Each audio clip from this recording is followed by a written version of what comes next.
మన జనరల్‌గా men and women like ఒక బాయ్ ఆర్ గర్ల్ మెచ్యూరిటీ అనేది అంటే అది ఫిజికల్ బాడీ వైస్ కానివ్వండి, మెంటల్ మెచ్యూరిటీ కానివ్వండి, సమ్‌వేర్ ఇన్ టీన్స్ వాళ్ళకి మెచ్యూరిటీ వచ్చేస్తది. 14, 15, 13 వాటెవర్. ఆ టైంకి ఫిజికల్ మెచ్యూరిటీ అమ్మాయిలు కానీ, అబ్బాయిలు కానీ వాళ్ళకి మెచ్యూరిటీ అనేది వచ్చేస్తుంది వాళ్ళకి. ఆ సెక్షువల్ ఫీలింగ్స్ అనేది వాళ్ళకి అప్పుడే స్టార్ట్ అయిపోతాయి ఇక్కడ. Like the craving to have sex అనేది అప్పుడే స్టార్ట్ అయిపోతుంది. మన ప్రీవియస్ అంటే పాత కాలంలో చూసుకుంటే గనక మ్యారేజెస్ అదే ఏజ్‌లో అయిపోయేవి కూడా. లైక్ 14, 15, 16 ఆ టైంకి మ్యారేజ్ అయిపోయేవి. అది తప్పు అనేసి చాలామంది అనేవాళ్ళు. అండ్ వాటెవర్ రీజన్స్ ఇప్పుడేంటంటే ఆ ఏజ్ ఆఫ్ మ్యారేజ్ అనేది పోస్ట్‌పోన్ అయిపోయింది.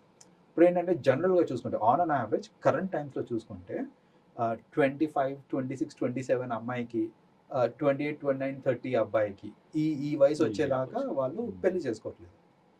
పెళ్లి చేసుకోవట్లేదు. But body will keep demanding for sex. Obviously because వాళ్ళు 13, 14 ఇయర్స్‌కే మెచ్యూర్ అయిపోతారు. అప్పటి నుంచి wait until I get married and then have sex అని అంటే అది ఇంప్రాక్టికల్ అయిపోతుంది ఇప్పుడు చెప్పాలంటే.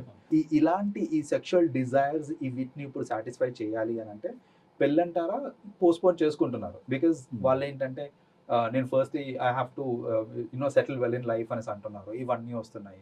ప్లస్ ఈజీ యాక్సెస్ ఉన్నాయి. ఇవన్నీ ఉండేసరికి ఏంటంటే సెక్స్ అనేది ఈవెన్ బిఫోర్ మ్యారేజ్ ఏదో ఒక విధంగా అయిపోతుంది అంటే వాళ్ళకి. పెళ్ళికేమో పోస్ట్‌పోన్‌మెంట్ ఉంటుంది.